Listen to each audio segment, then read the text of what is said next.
Okay, I think we're gonna go ahead and get started now. We've got a lot of people here attending this webinar. Thank you so much. My name is Seth Smith. I'm a librarian at the Columbia Public Library, which is part of the Daniel Boone Regional Library System. Welcome to today's Lunch and Learn.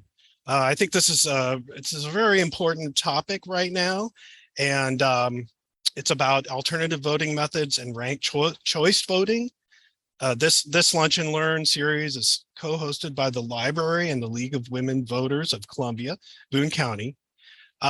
Before I turn over to things over to the League to introduce our speaker, I do have a couple of Zoom housekeeping items. To ask questions of our presenter today, as usual, we'll be using the chat feature of Zoom. So if you hover over your Zoom window with your mouse, you should see a chat icon or speech bubble and other tools at the bottom of your screen if you're using a computer.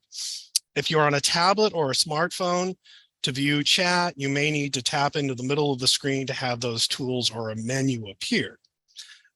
So we are recording this presentation, so it will be available in the next day or two on both the League's YouTube channel and the library's YouTube channel for future viewing. And at this point, I want to welcome our moderator and an old friend of mine, League of Women Voters of Columbia, Missouri, Representative Marilyn Mcleod. Thank you, Marilyn, and I'm going to go ahead and turn it on over to you, Marilyn. Hey, can you hear me? Yes. Okay. Thank you, Seth, and thank the library for co-sponsoring this event with us. We've been doing this series of Lunch and Learn, and they're always really great topics. We believe in simultaneously in providing good information for the public, both the library and the League. This month's Lunch and Learn topic is alternative voting methods and ranked choice voting. You might have noticed this topic is being discussed a bit lately in the news, and we believe it actually will be a ballot issue probably in the November election in Missouri later this year. In order to be an informed voter, we thought it would be especially appropriate and always appropriate to learn about topics that will be on the ballot. We are really pleased to introduce our guest speaker, James Endersby, who is a professor of political science at the University of Missouri, where he has been teaching since 1991. He received his PhD in 1990 from the University of Texas and specializes in American political behavior, aka voting and elections, formal political theory and research methods. He also serves as the director of Canadian Studies at the University of Missouri, was past president of the Southwestern Political Science Association and the Midwest Association for Canadian Studies. The courses he teaches include advanced political methodology, American government, political behavior, and politics and the media. We are really pleased to present Dr. Endersby, and he can share his expertise with us on this important topic. Turn that over to Professor Endersby. Okay, thank you, Marilyn. I really appreciate your invitation to come and talk to the League and to the folks at the Daniel Boone Regional Library and arranging all this thing. Before I get started, I also want to thank Lauren Williams and Seth Smith of Daniel Boone Regional Library, who really helped out and organized behind the scenes to get these things going. And of course, I appreciate all of you for attending here today, and I hope to give you opportunities to ask some questions and so forth as we go along and proceed. I'm going to show a slideshow here, if I can. So I think you should be able to see just sort of a title slide right now. Is that, I'm hoping. Okay. So I really appreciate you all coming here today because I'm happy to talk about ranked choice voting and alternative voting methods. I'm going to talk mostly about ranked choice voting because that's an issue for the state of Missouri. We're also working on a book project. A colleague, Mike Toll at Mount St. Mary's University in Maryland, is also working on the project with me. So there, okay. So the basic, I'm going to give a little bit of background information before I get more to the methods themselves. And then if I have time, we'll also talk about some of the research that we've done on municipal elections that use ranked choice voting too. But the basic problem is the kind of elections we have, which sometimes we just call them plurality elections. In other words, the first person, the candidate who gets the most votes actually wins. In the political science literature, we sometimes call them single member district or single member district plurality elections. In Europe, they tend to be called first past the post elections. But all of these cases are just the candidate who gets more votes than anybody else wins. If there are only two candidates, that's a majority of the vote. That's the typical type of election that occurs in the United States. But the problem with plurality elections occurs more when there are more than two candidates. And if there are just two, then we're going to get a majority. But if there are three or more, we oftentimes only get a plurality. That is more votes than anyone else, but not 50% of the votes. In some cases, we have runoff elections. That varies a lot through the United States. It's more prominent in the South, but certainly not limited to the South. It occurs sort of everywhere across the US. And runoff elections have the same basic concern as you're not actually choosing a majority candidate. But the problems with runoffs also add a couple of other components. One is it's a different electorate. It's a different group of voters that occurs in the runoff and the general election. For instance, in the Georgia senatorial elections, which are very prominent in the past few years, the number of voters in the runoff, which is, determined the outcome in terms of party control of the US Senate, was lower than what it was in the general election. So you had a lot of drop off that occurred from one election to another. And second concern, not only is there a different electorate, but second concern is it's a lot more expense. Generally speaking, the states aren't quite as concerned about runoff elections if they're run through all the states. But for many cities, like the city of Columbia, I would assume at least having another round of an election is a pretty expensive proposition with a relatively limited budget. So those are some of the problems that come through with the runoff, and it's just a different campaign. And most voters, or I should say many voters, not necessarily most, but many voters also feel that in a plurality election, their votes are basically wasted. It's just a term that's applied to these kind of phenomena. That is, it doesn't help to vote for the loser. It doesn't help to come in second. It doesn't help to come in third or fourth. And so what happens is if a candidate wins with 60% of the vote, 40% of the vote, 40% of voters feel that they're not really making any contribution to who's actually being elected. And so that raises one of the problems. There is no perfect electoral system. These are problems, and every electoral system has problems. In fact, I'll probably identify some of the problems with ranked choice voting if I have enough time here today. But let me give you a hypothetical example of a plurality election. Let's assume we have 4 candidates, and I'll just make it easy and call them A, B, C, and D. And in this plurality election, the winner, the person with the most votes, is candidate C. Candidate C gets a little over 2,000 votes and a little bit over 30% of the vote. So they're declared the winner in this primary election. And again, I'll continue with this sort of hypothetical scenario here, that I'll assume that this is a typical Missouri State House of Representative election or something like that, where the candidate doesn't have any competition and is doesn't have any competition in the general election, so wins with 100% of the vote. So this is somewhat of a problem because 70%, at least 70% of those partisans aren't getting to cast their vote. And of course, then Democrats and independents, or whatever the primary are getting a chance to vote in the general election as well. So this is a hypothetical example, but the hypothetical example here isn't really so hypothetical. These are actual votes that are cast in the 2020 election for state representative in District 140. That's the district that is southeast of Springfield and sort of northeast of Branson. And I'm not choosing it to demonstrate any kind of partisan bias or anything. It's just an issue with plurality elections. This is actually the seat that's won by Tricia Durgis. She's the representative that's accused of various illegal activities involving drugs allegedly having stem cells that, as I understand it, neither produce the effects that are claimed, nor actually contain the stem cells that are sold. Whatever the case may be about that, I'm not too concerned about that. Whatever the case may be, her federal fraud trial began yesterday. That's an example, though, of the problem with plurality elections when you have a candidate who's not selected with a great deal of support. I would also point out this is the same issue that you have with the 2016 Republican nomination for president and the 2020 Democratic nomination for president, is you just have lots of candidates and it's unclear what the majority preference should be. So one solution that could be claimed is ranked choice voting. The primary goal here is that there are majoritarian outcomes, that we list our preferences among the various candidates and we choose a candidate that is preferred by the majority. There may also be a secondary concern. It depends on what kind of ranked choice voting we're talking about. And I'll go into some examples here in a few moments.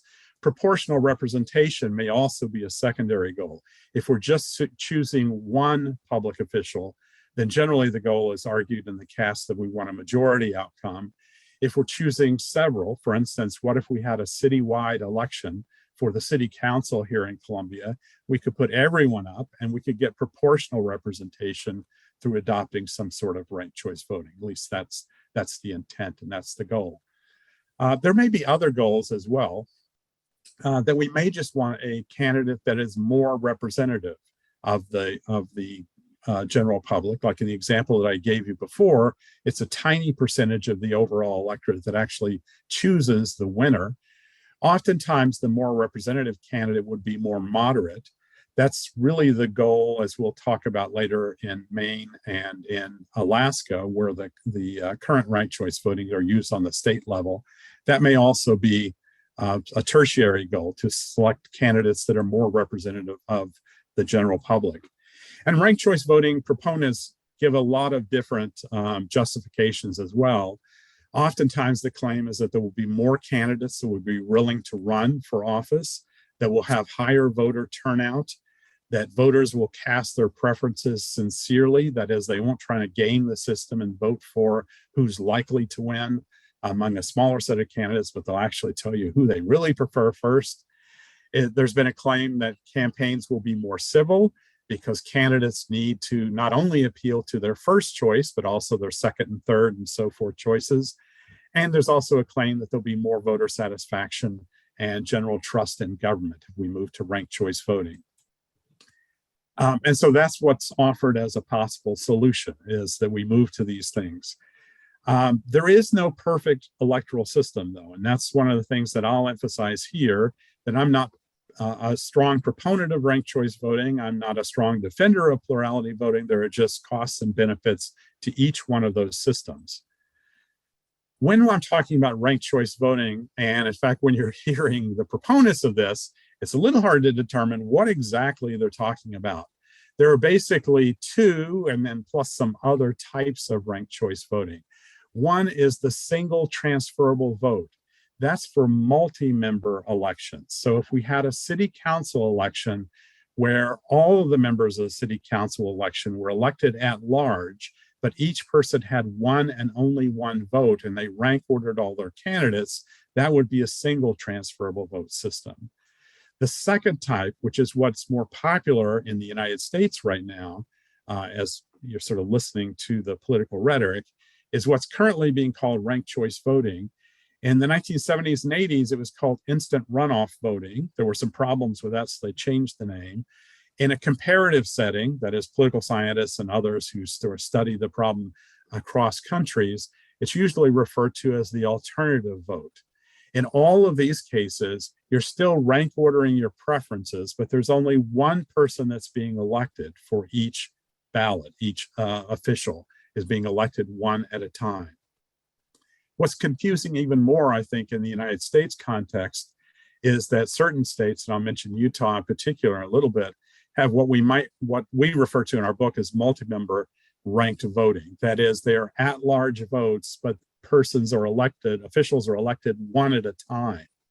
You get as many votes as you do their candidates, like in an at-large election, but you just elect one at a time. We actually make an argument that this is not real ranked choice voting at all. It's just sort of a perversion of the system. It doesn't meet either of the other two criteria. But in all these cases, the intent is to encourage voters to participate and to encourage the election of majoritarian officials, people with a wide range of support. And these are used historically throughout the world. This is not anything that's new. The single transferable vote version has been used in Ireland. They call it proportional representation there, but it's, or the Hare system, but it's really what I'm referring to as a single transferable vote.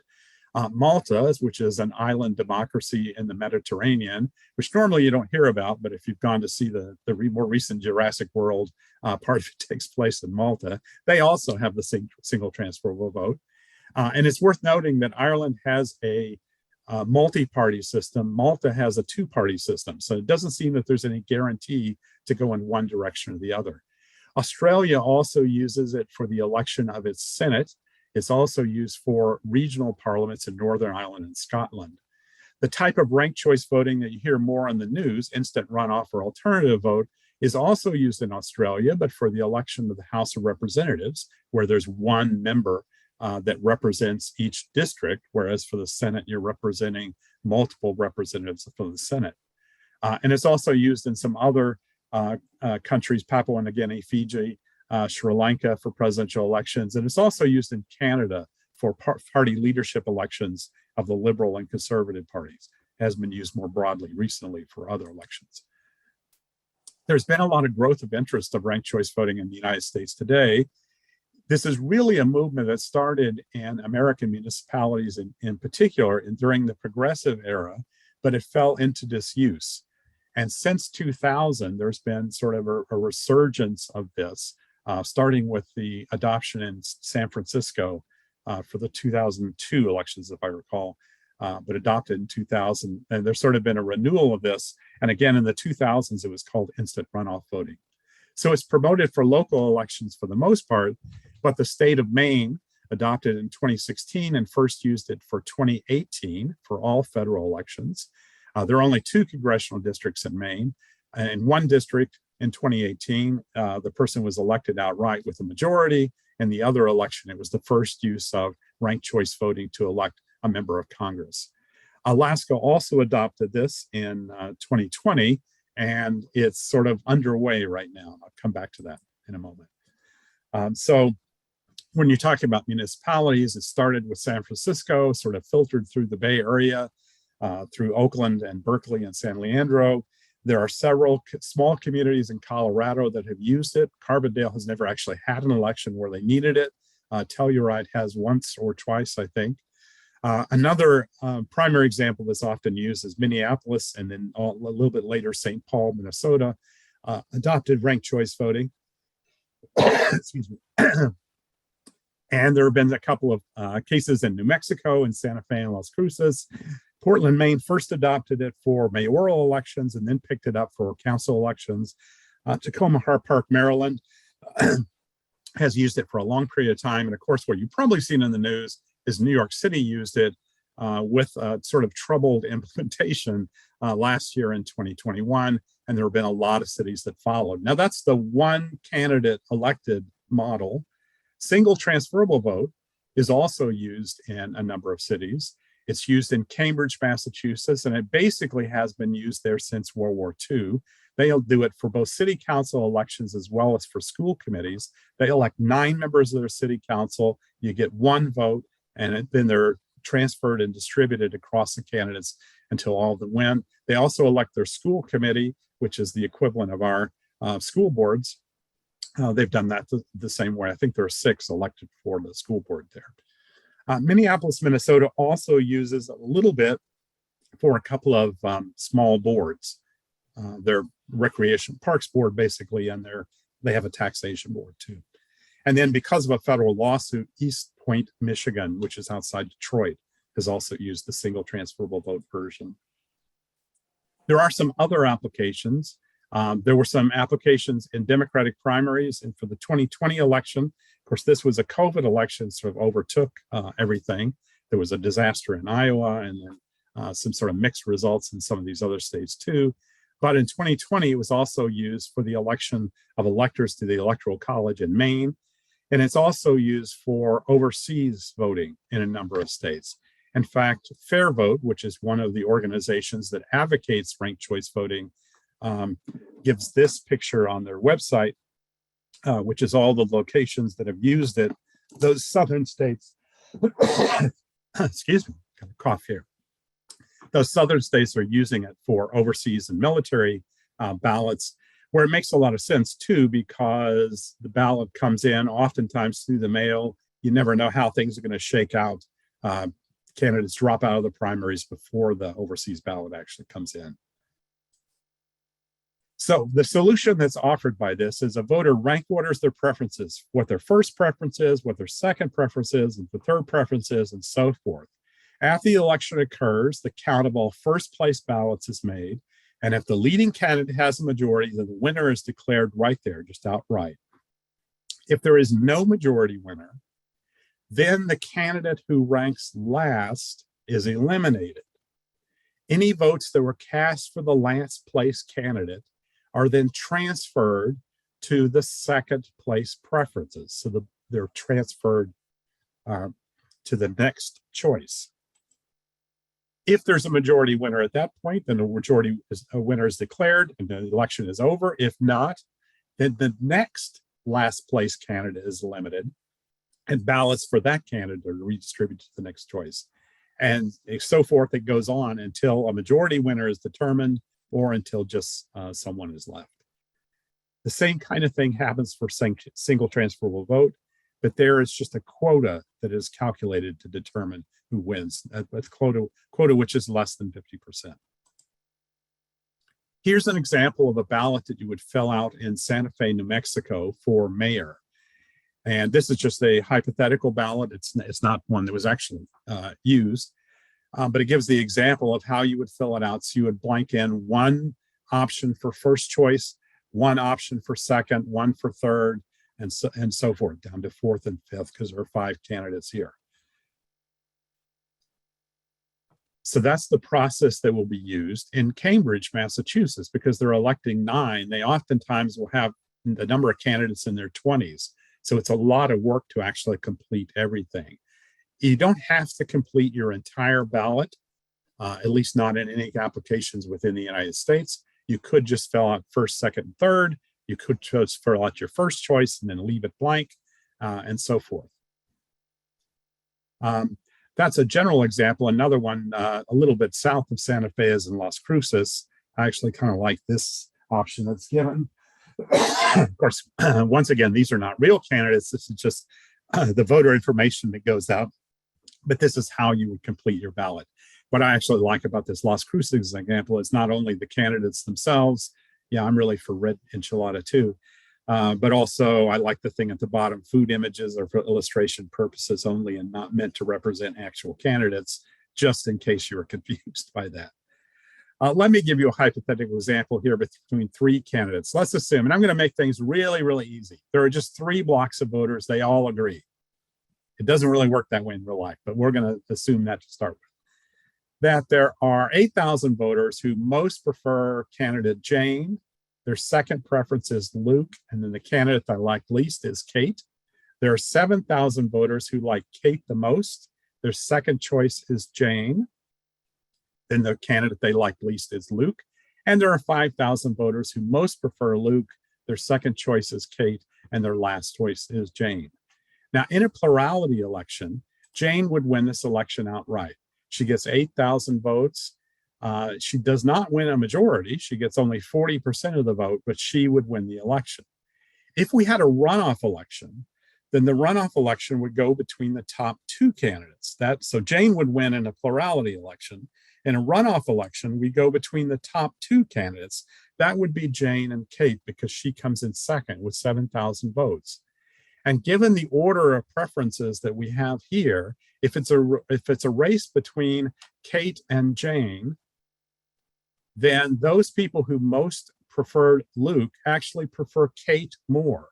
So their second preference would all be marked for Kate, and then her vote total would be 12,000. So Kate would win a majority of the election in a runoff. So she would be the winner in a runoff case. That all seems well and good, and we have a lot of rationale, but it's also worth noting that of those people who liked Luke the most, they would be joined in any kind of pairwise runoff between Luke and Kate, who, remember, just won the runoff election. Those who voted for Jane would actually prefer Luke to Kate. So in that particular case, Luke would defeat Kate, who just won the runoff, but Luke would defeat Kate by getting the 5,000 votes who most prefer Luke, the 8,000 votes who have a second choice for Luke. So that's 13,000 total, and Kate would be only at 7,000 votes. So all three candidates can win the election. All three candidates can claim that they are majority winners. Now, this is a problem more with just the set of preferences. Sometimes this is the way preferences are. People prefer things in terms of blocks like this, and there's no method that will guarantee a single outcome that is preferred by a majority. In this case, we just get different solutions depending on how we run the election. And that's sort of a fundamental problem with things. Now, I'm talking mainly about ranked choice voting. There are other similar electoral systems too. One I've already mentioned is sort of the multi-winner ranked vote. That's applied to at-large elections, and we believe it's applied inappropriately. There's also limited voting, where you have more than one vote, but you have less than the number of candidates. This is used, and this has been applied by the federal courts in a number of constituencies in Alabama, where, for instance, there may be three officials that are elected, but you only get 2 votes. And it's just they're just summed up like they would be in an at-large election.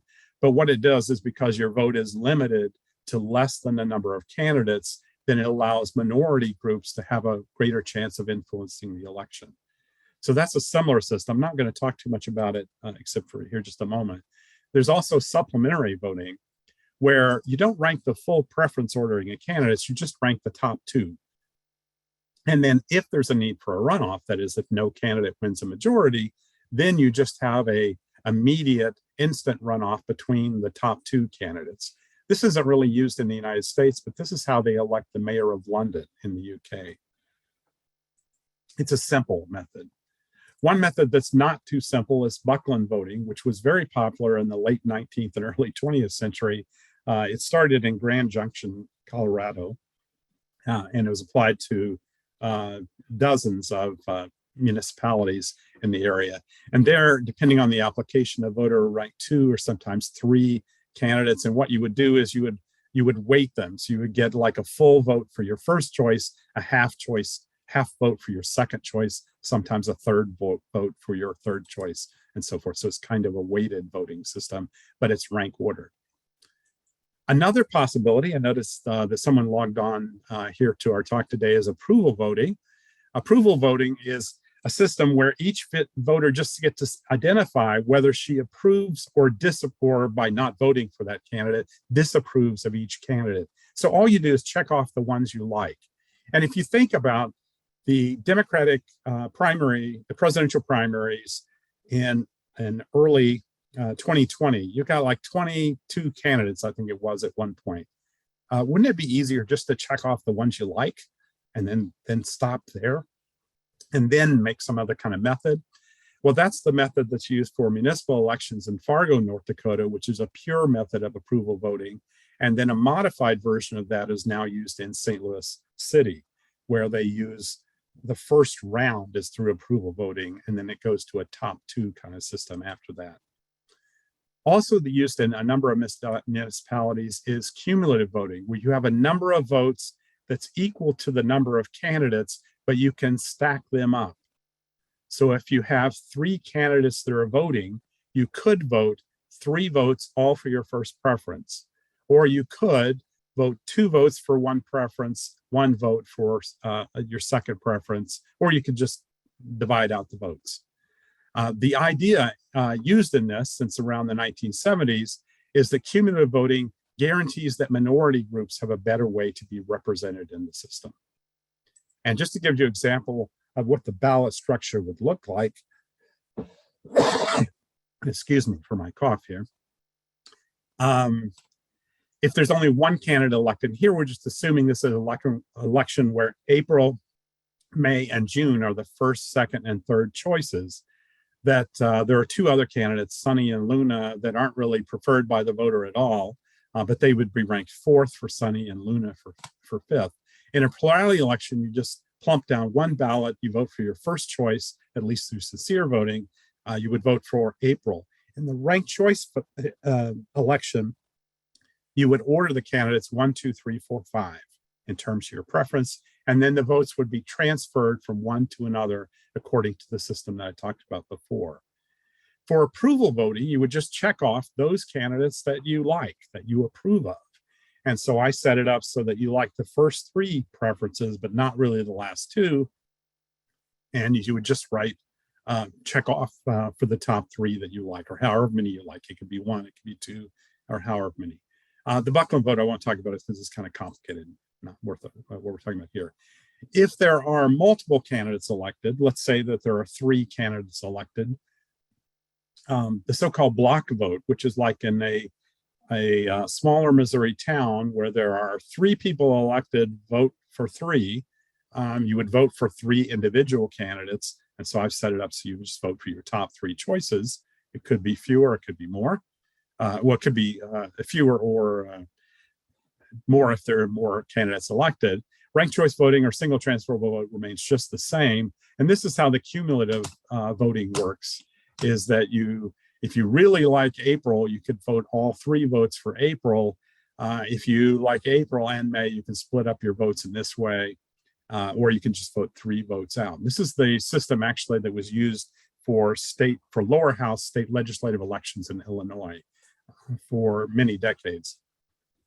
And then for the limited vote, just to carry on my example here, this would be where you get 2 votes. It can't be 1 because that'd be ranked choice voting. It can't be 3 because that'd be block voting. You just get to pick another number of candidates. So that's the way it all looks to the voter. For most of these elections, it's really easy for election administration because you're just counting up votes the same way it is for plurality elections. The difference is the ranked choice voting. That's where it's very complicated behind the scenes of how you transfer the ballots. And for the time being, I'll just skip that and leave it if anybody has questions about that later on. The current Missouri initiative, which Marilyn mentioned earlier, excuse me, I'm going to cough one more time. Hopefully I'm getting that out. The current Missouri initiative, which, as I understand, it's been submitted to the Secretary of State, and they're verifying it for signatures, so it may appear on the ballot, is more like the Alaska plan. In Maine, the implementation for federal elections is really ranked choice voting. You just rank order your candidates, 1, 2, 3, or however many there are. After the election, they eliminate the candidate with the lowest number of votes first, and then the next most, and so forth, until all these votes are transferred and some candidate gets a majority. The Alaska implementation is not pure ranked choice voting. It's a 2-staged process. The first stage is simply an open primary, a wide open primary, where you can vote for any candidate of any party, just one. Then the top 4 candidates go on to the general election, and they're used ranked choice voting in the general election. So that'll be used in November in Alaska in that election. And that's basically what the Missouri Initiative Plan is. It's an extension of the Alaska plan. What I should mention is that the Alaska plan also has some other components. A key factor in the Alaska plan is a substantial limitation on campaign financing. Partly because it's Alaska, it's sort of the last election, the last one that people pay attention to, at least on federal elections. So a lot of money comes from out of state for those federal elections. And Alaskans do not generally like that. A lot of money coming from out of state to try to determine the outcome of the election. So there are severe limitations on campaign finance in Alaska that are not carried over in the Missouri plan. The Missouri proposal is more just the 2-stage top 4 ranked choice voting. So to keep things current, The first round of the Alaska election was held on Saturday. These are the unofficial results. It looks like they're going to hold, though, without many changes. They're counting last-minute absentee ballots and so forth, as I understand it. The special election was held on Saturday. Then there'll be a second round of the special election, but limited to the top 4 candidates. So this is to replace retiring Senator Don Young, who passed away in office.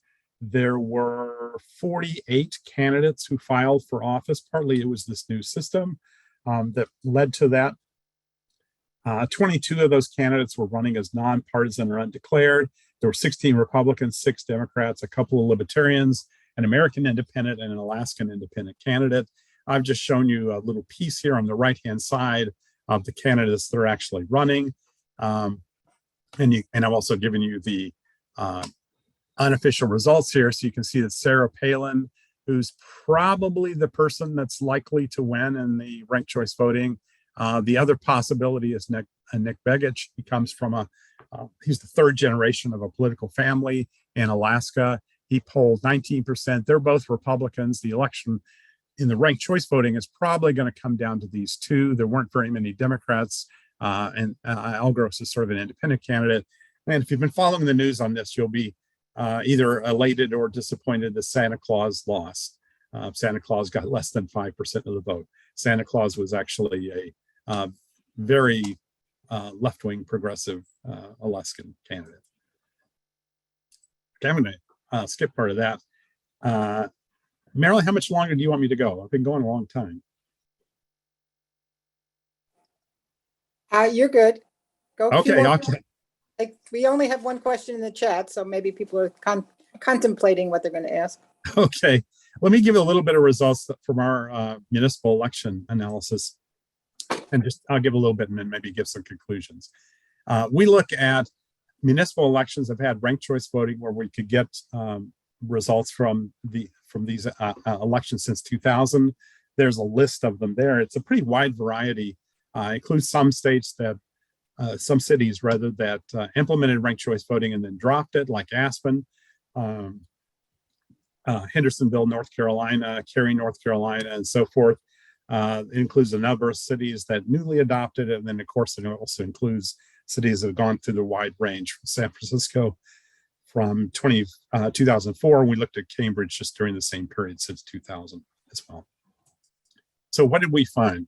When it comes to majoritarian outcomes, yes, there is a majority that wins, but most of the time the winners are on the first count. There's not really a need to go much beyond the second count. And that's just the same way to elections that we have now. I mentioned election, excuse me, I'm going to cough more time. I mentioned the election in southern Missouri, where the leader won only 30% of the vote. And of course, that can happen. It doesn't happen a lot.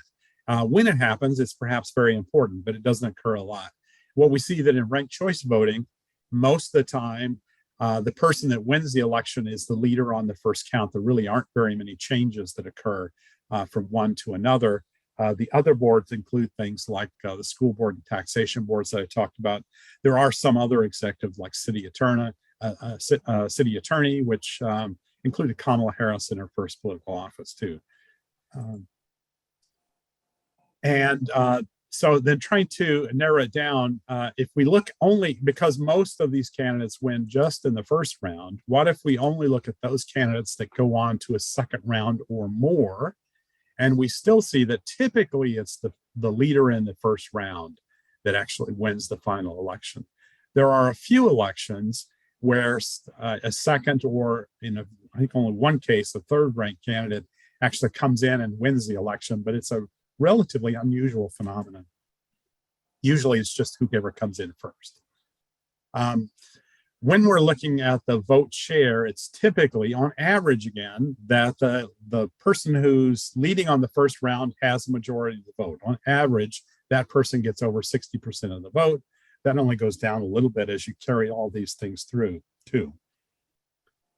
One of the things that's notable, I think, though, is that the percentage of the total votes that's won by the leader in the first round does begin to decline.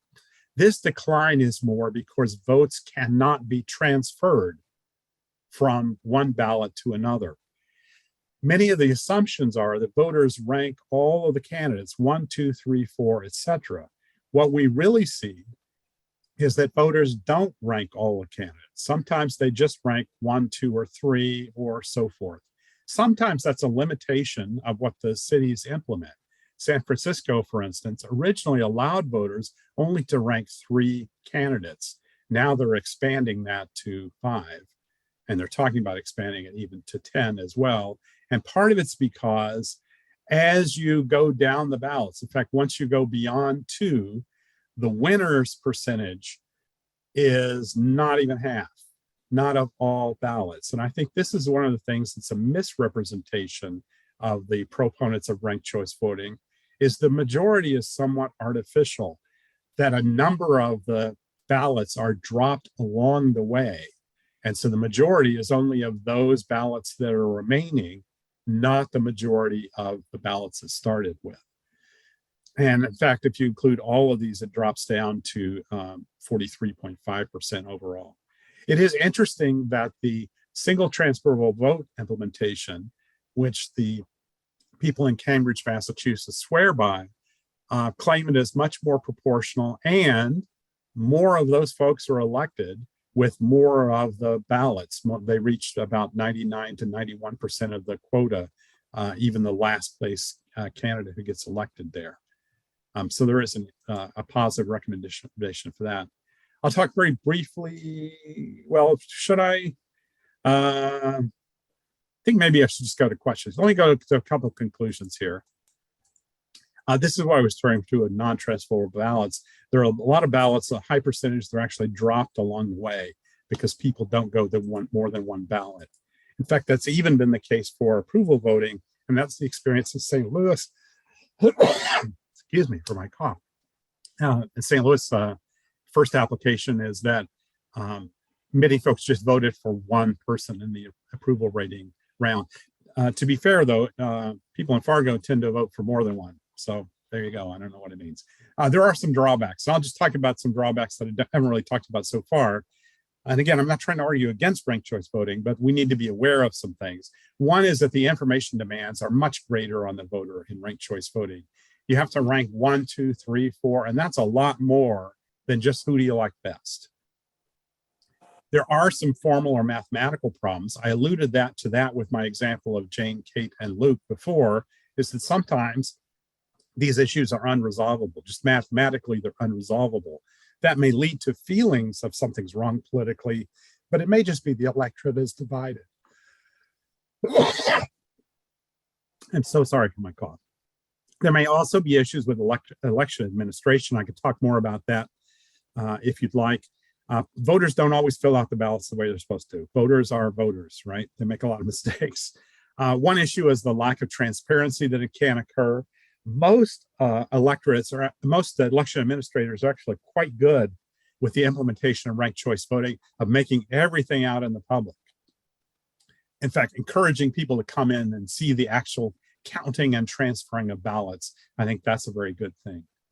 One argument against ranked choice voting might be that it's sort of, we lead to the second or mediocre choice. If you actually believe in strong ideological perspectives, then why shouldn't we choose those folks rather than looking for someone towards the middle all the time?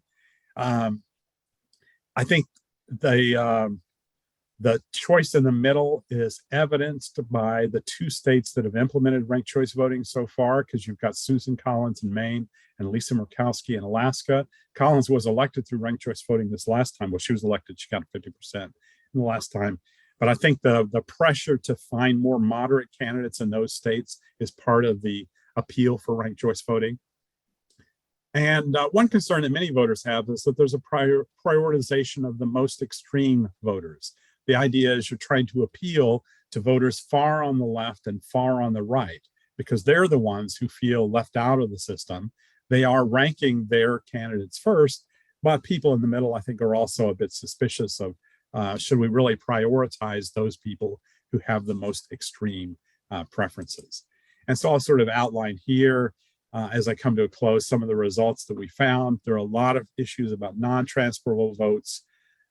It is not obvious that ranked choice voting actually produces a majority of the ballots cast. It's only the majority of the ballots remaining, as you talked about, going through the rounds. And these oftentimes rely on a lot of different rounds. And there's a lot of ballot exhaustion that occurs. And I think that's probably, I'm talking too long here. So let's open for some questions. All right. Can you hear me? Yes. Yes. Okay. We have several questions in the chat, in addition to probably questions that I have, but we will we'll go to the chat first. That was an amazing amount of information. Thank you so much. Yeah, sorry for overwhelming, but I think it's worth knowing. It's better to have a lot of information, I think. Absolutely. It was great because we need to know that this is not a simple thing. So the first question we have is, in ranked choice voting, what definition is used to describe a majority win for first place? Yes, that's a good question. That's a majority of the ballots that are still remaining in that round. So in the first round, if you get more than 50% of the vote, you're just elected. But as you go along, some ballots may be exhausted or dropped out because they don't contain all the preferences. And then the majority is just the majority of those ballots remaining. Okay, so there's not like that's one of the things we claim. The strong proponents talk about there being a majority, but it's a majority of what? It's the majority of the ballots that are left, not necessarily a majority of the ballots that you started with. okay. The issue that's will probably be before the Missouri voters is statewide. For example, would include U.S. Senator, governor, statewide offices. Would you think that the tallying of the votes would all go to a central office as opposed to the local being counted at the local level? In other words, like the Secretary of State, would they go there to be counted? Yes, they would all have to be counted as a central administration. And now the final count is still done in Missouri at the Secretary of State's office anyway. But generally speaking, people care about who won in my precinct or who won in my county. That's a little bit of an illusion in this case, is that you have to have all of the ballots together. So in the state of Maine, there was a lot of negative feedback from many of the town officials. I think they have towns and not counties in Maine. That you couldn't determine who actually won within that constituency because it has to go to Augusta. In the case of Maine, it has to go to the state office. It also means that the counting of the ballots can't be done until they're all in. That was one of the problems with New York, is trying to release early outcomes when there's no such thing. In a ranked choice voting, there's no such thing as an early outcome. You have to wait till everything comes in.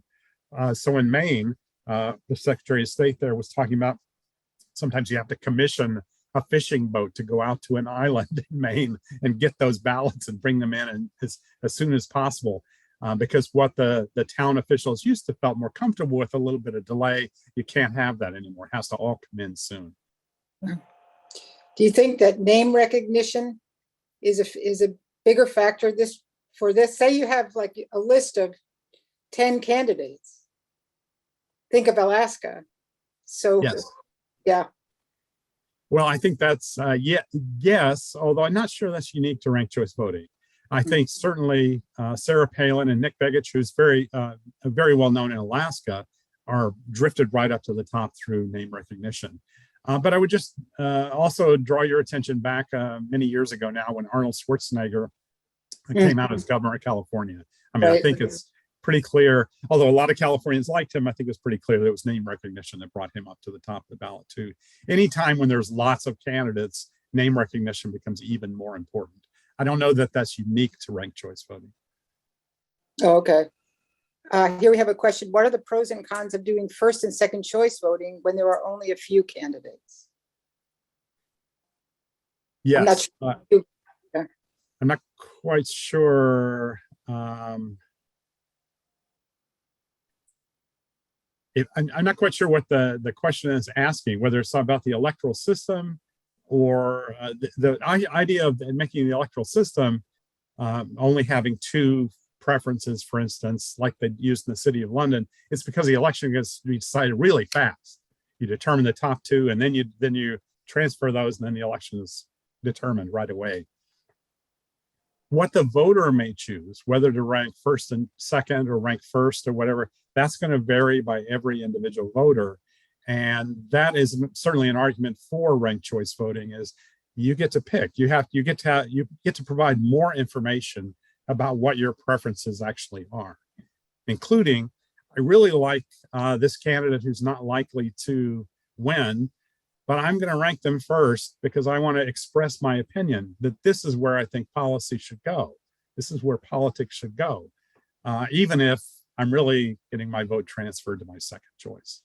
Whereas we do that internally now by deciding so-and-so is just not electable. So I'm not going to vote for them, even if I like them better. Mm-hmm. What about, when you look at the list of all the places that have done this, it's almost all cities, localities, for city council or school board, as opposed to state. And what we have in front of us is a statewide ballot issue that would change the voting process. Do you think, I tend to think of city council, school boards as nonpartisan. I don't know if that's necessarily true. It's certainly true here. But does that make a difference? City councils vary. It's nonpartisan here. I think it's partisan in Jeff City. It varies by state. New York City, for instance, is a partisan election. And so it just varies a lot. I think most of the early applications for ranked choice voting were in nonpartisan cases because the parties didn't really have a position in a nonpartisan election. There is a lot of disagreement with ranked choice voting. There was a lot in Maine. There was a lot in Alaska. And there is, in fact, a lot in Missouri, at least on one party I know, that opposes it because the intent of ranked choice voting is pretty much to drive a stake into the heart of strong partisanship. I mean, that they may not say, the advocates may not say that, but that's pretty clear because you're wanting another choice. If you just wanted your partisan choice, you don't need ranked choice voting. Mm-hmm. Okay, let me give a couple more questions. Give me a moment here. I should mention that for Maine, the League of Women Voters was very active in terms of advocating for ranked choice voting. It was initially, they wanted to use it for state elections, not for federal elections, but through a variety of court cases, and the Maine Constitution, they couldn't use it for state elections. So they just decided as a backup to use it for federal elections. That was not the original intent, but the League was very involved in Maine. Not at all in Alaska, as I understand it. Mm-hmm. Okay. Here's a question. Is there a chance that federally we could enact universal presidential primaries? I feel my Missouri vote does not matter because most of the candidates for president drop out by the time I vote for a presidential primary. I don't know if that's an excellent question. It's kind of a bit off the topic. I don't think we're going to have, there's been a lot of discussion of having like regional primaries. I think that would be what would be more likely to be adopted, something like Super Tuesday, but then have several, like 4 or 5 Super Tuesdays across the country at different times. I don't think we're there yet. I think it may be a good idea, but I don't think we're there yet. As an aside, I should mention that Canada votes for their party leaders. They don't have a president, right? They just have a leader of the party in a parliament. But they vote for the conservative and liberal parties.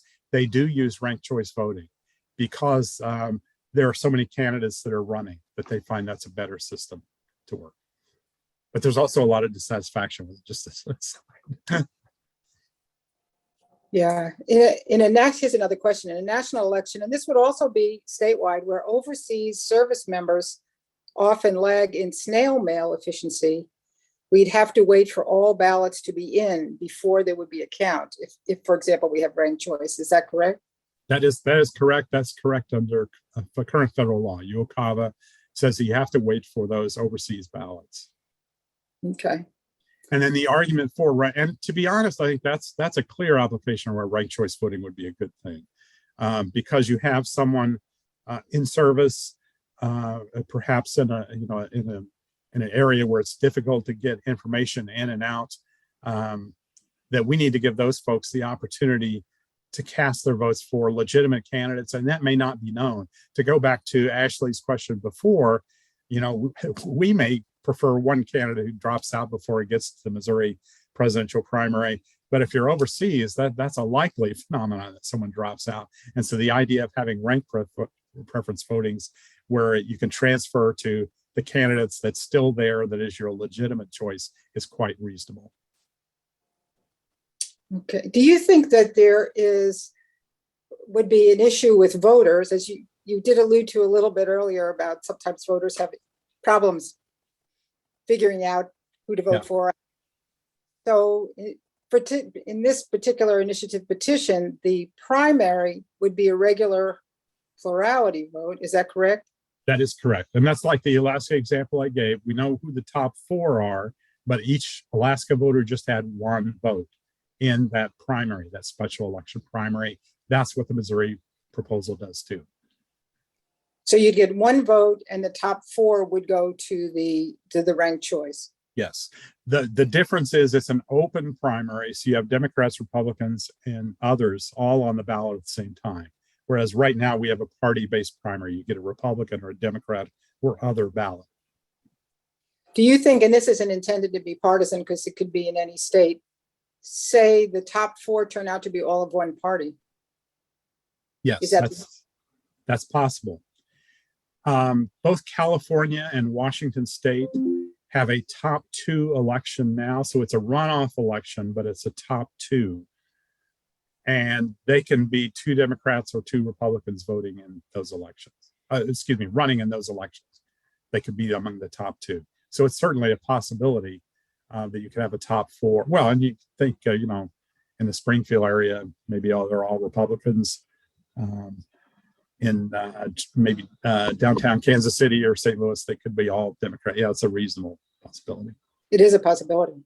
Yeah. So then the opposite party would feel perhaps disenfranchised. Is that possible? That's possible. The natural solution would be to plunk everything down for one and only one candidate. I think all these things can be gamed. There's no best system. I think that's what you would automatically see, is that people would start working these things out in advance. So I'm gonna jump in here. So we're pretty much out of time. This has been fantastic. Thank you so much. I really appreciate this. I did want to.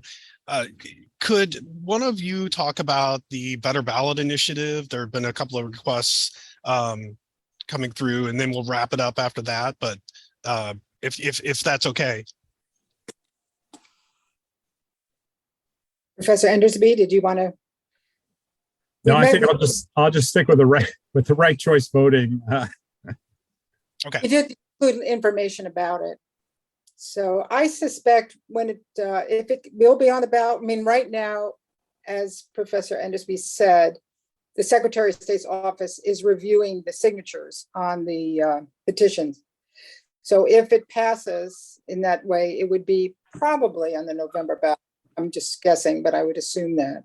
And I would assume also that the league will have a forum, and that would be a topic. Any of the ballot issues would be a topic. We'd have pro and con on that. So that would be informative. I just let you all know that the league and the library will have a program on July 14th, which is a candidate forum for the contested race, only the contested races in the August election.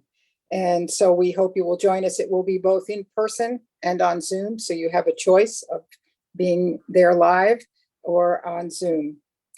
So at this point, I want to thank Professor Endersby. That was amazing amount of information. And we could not be more appreciative for it. And thank you, Seth, for being our host. And thanks everyone for coming. We learned a lot. And if I could add one thing, because I can't seem to get through on chat, but people can look at Ballotpedia, and that has the specific language for the ballot initiative that will most likely be on the November ballot. So you can start looking at that now and then attend our forum later. This program will be recorded also. So if you want to go back and listen again, because that was quite a bit of information. So yeah, it was wonderful. Thank you so much. Thanks, everybody, for coming. Thank you. Thank you all.